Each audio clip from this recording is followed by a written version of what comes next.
As Beijing faces intensifying geostrategic headwinds and scrutiny of its great power ambitions, the concept of dojing, which translates to both struggle and fight in English, has resurfaced in Chinese strategic discourse. Struggling has become a cornerstone of Xi Jinping's vision for achieving China's Great Rejuvenation, Wiederfuschung, and was recently enshrined in the Chinese Communist Party constitution at the 20th Party Congress. The need to struggle for a new era has been invoked in numerous contexts, from campaigns to combat internal corruption to calls for Beijing to more forcefully assert its interests abroad. As Beijing has become more aggressive on the global stage, Xi Jinping's exhortation for China to dare to struggle, Ganyu Dozheng, and to be good at struggling, Shanyu Dozheng, have been cited as evidence of Beijing's growing militarism and determination to forcefully resist any challenges to its sovereignty, security, and economic interests, regardless of the costs. Beijing's heightened sensitivity to perceived attacks on its core interests indeed raises the risk of conflict and necessitates greater vigilance by the United States and its allies to prevent escalation and manage crises with China. But Xi Jinping's call for the party not just to dare to struggle but to be good at struggling also suggests that Beijing remains a rational actor that can assess its risks and shortcomings, that is, an actor that can be deterred. In addition, simply reducing Xi Jinping's dojing to a directive for belligerents misses the larger picture.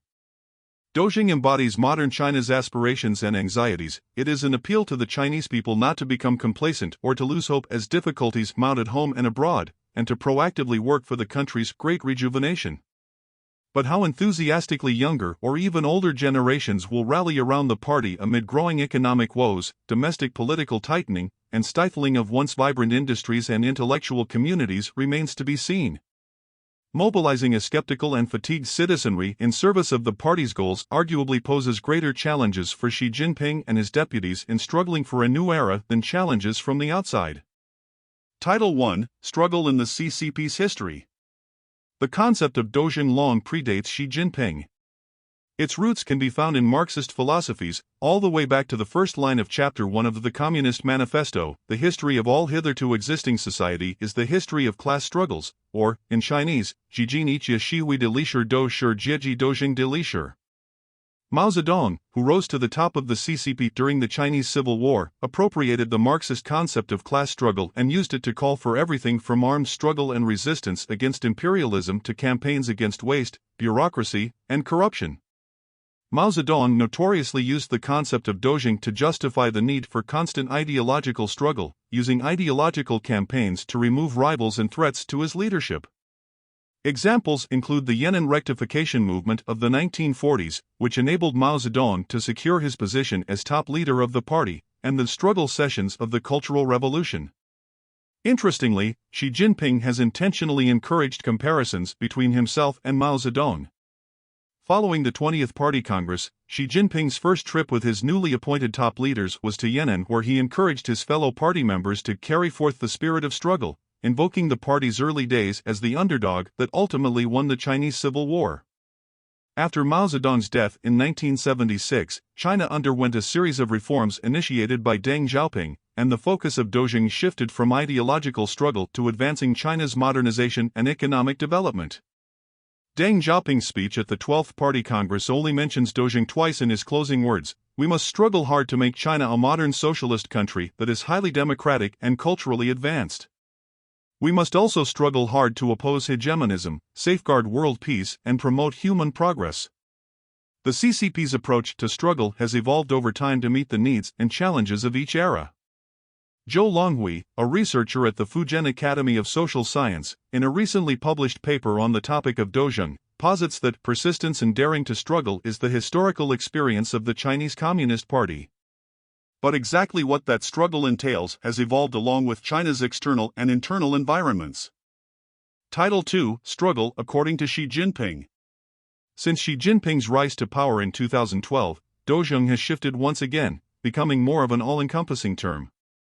As China has become increasingly assertive on the global stage, so too has dojing gained a more militant quality, indicating China's determination to resist any challenges to its national interests. A recent Foreign Affairs article by John Pomfret and Matt Pottinger captures the military element of dojing, directly tying the term to Xi Jinping's recent external aggression. Indeed, Xi Jinping has used the concept of dozhing to reflect China's rising tensions with the United States and the West and to rally the CCP to prepare for challenges. But this is only part of the story. As noted by an Economist article from last October, dozhing appears 22 times in Xi Jinping's 20th Party Congress speech. However, the article only references Xi Jinping's use of dozhing as a call for the party to adopt a fighting spirit and a firm determination to never yield to coercive power. In fact, Xi Jinping uses dozhing in 6 noticeably different contexts within the speech. 4 of the uses are related to the military, and another 2 call on the Chinese people to resist external interference. The most common use of dozhing, 7 times, was in relation to the spirit of struggle as a personal value, for example, in the context of Feiyang Dozhing Jingshan, or carry forward the spirit of struggle. 5 more uses relate to Xi Jinping's anti-corruption drives, 3 to the CCP's great struggle to advance the cause of socialism with Chinese characteristics, and 1 to domestic crime fighting. Critically, Xi Jinping has called on the party both to dare to struggle and be good at struggling. That is, not to shy away from proactively addressing challenges but to also make certain that one is capable of taking action and confident of success. The fact that dare to struggle precedes be good at struggling in Xi Jinping's guidance hasn't been lost on Chinese officials and has encouraged the rise of wolf warriors, bureaucrats known for embracing combative rhetoric and confrontational behavior in defense of their country. A more aggressive Chinese foreign policy in recent years has largely undermined China's interests, alienating many of Beijing's would-be partners and raising global wariness of its intentions, a clear example of why boldness must come hand in hand with capabilities and diplomatic finesse. Also implicit in dozhing is the need for strategic maneuvering and compromise when necessary. As Cai Jiqiang, the deputy party secretary of the Chinese Academy of Discipline Inspection and Supervision, said last November, struggle embodies not just actions taken during conflict, but also the process by which such parties strive to achieve their goals and eliminate resistance. Similarly, in a 2019 speech to the Central Party School, Xi Jinping said, "It is necessary to strive for unity in struggle, seek cooperation in struggle, and strive for win-win results in struggle." This suggests that dozhing can be as much about diplomacy and negotiation as it is about confrontation, and that, at its root, dozhing is both philosophical and tactical. Title 3: Struggle in the Pandemic and Post-Pandemic Periods. The emphasis on dozhing can also be seen in how the Chinese government framed its response to the COVID-19 pandemic as a warlike effort that required collective action, resilience, and sacrifice from both the state and its citizens.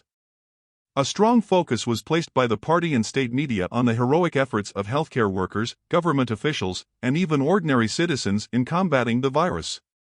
The pandemic became another chapter in a long history of struggles that, according to the narrative, China has faced and overcome. China's Generation Z is entering adulthood amidst widespread economic stagnation and post-pandemic cultural malaise. Xi Jinping's more recent speeches have focused heavily on the spirit of struggle, dozhing Jingshan, using the idea of dozhing to encourage Chinese youth to overcome hardships against the backdrop of high unemployment rates and to counter the growing popularity of the lying flat movement, a slang term used to refer to the rejection of a lifestyle of overachievement. Recent graduates have satirically responded by taking zombie graduation pictures. Regardless of government officials' pleas, the growing disillusionment and inertia are not limited to Chinese youth. Intellectuals, small business owners, and those in the technology sector are also feeling the tightening of the political atmosphere under Xi Jinping. To many, hard work has not translated into tangible rewards, leading to a growing sentiment that struggling may be in vain. Title 4: Struggling for a Stabilized U.S.-China Relationship. As momentum builds toward a meeting between Presidents Joe Biden and Xi Jinping on the sidelines of the Asia-Pacific Economic Cooperation Leaders meeting later this month, Chinese officials and voices in the policy community have begun to speak of the need to proactively stabilize U.S.-China relations. Cui Tiankai, the former Chinese ambassador to the United States, recently made the case at the 10th Beijing Shangshan Forum that the United States and China cannot improve relations by simply lying flat and hoping for the best. Cui remarked that while both Washington and Beijing are fully aware that a U.S.-China confrontation would be catastrophic for both countries and the rest of the world, this doesn't mean we can automatically avoid conflict and confrontation by doing nothing. Cui continued, "It requires the joint efforts of both sides. If we choose to lay flat and do nothing, the very thing we least want to happen is very likely to occur." Chui's message has since been amplified by Chinese state outlets, including those associated with the People's Liberation Army, indicating a strong interest in Beijing to address bilateral tensions and reduce the risks of escalation with the United States. Title 5: Embracing Struggle for a New Era. The renewed emphasis on Dojing in the Xi Jinping era paints a portrait of a China that is both ambitious and anxious. While the CCP aspires to achieve China's great rejuvenation, Chinese leaders also remain acutely aware of the myriad internal and external challenges at hand.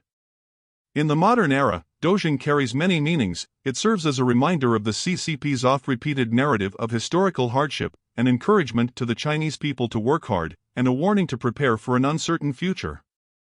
Xi Jinping's call for his country to dare to struggle is a double-edged sword. Heightened vigilance and sensitivity to perceived attacks on China's interests could spark excessive responses in hotspots like the South China Sea, the Taiwan Strait, or along China's border with India. But Xi Jinping's caveat that China must not just dare to struggle but also be good at struggling implies that Beijing isn't simply throwing caution out the window. Xi Jinping is also calling on the party to critically assess risks and shortcomings, which suggests that China will remain responsive to deterrence. Moreover, flexibility and compromise are also key elements in Dojing, which indicates that diplomacy remains a viable tool for shaping China's policies. Finally, the party's call to struggle is not just a recognition of its external challenges but also the fact that its rejuvenation project faces just as many, if not greater, challenges at home. U.S. policymakers who face the task of managing intensifying competition with China would be wise to recognize these nuances and devise strategies that can deter the most destabilizing impulses of Beijing's struggle, while seizing the opportunities presented by its predicaments and aspirations.